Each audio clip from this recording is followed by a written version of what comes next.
Svojom Oreškom Korčulani su počastili Zadrane sinoć na morskim orguljama, ali u današnjem mimohodu povijesnih postrojbi kroz grad. Znači, jedan je ukrao njemu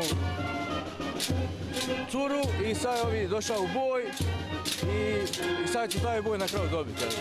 Zajedno s kliškim uskocima, vitezovima Vranskim, udrugom Paška Alka te knezovima Posedarskim.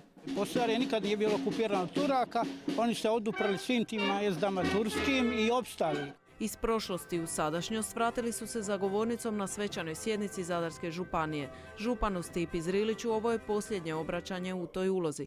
Među ostalim istaknuo je najvažnije završene projekte.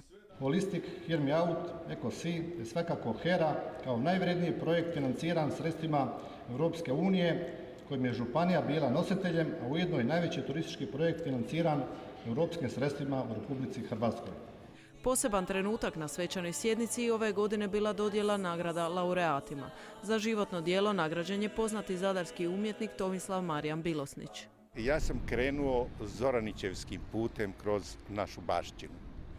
I o Zadarskoj županiji i o prostoru Ravnih Kotara i Bukovice, kao i Zadarskih otoka, do sada sam napisao više od 17.000 knjiških stranica.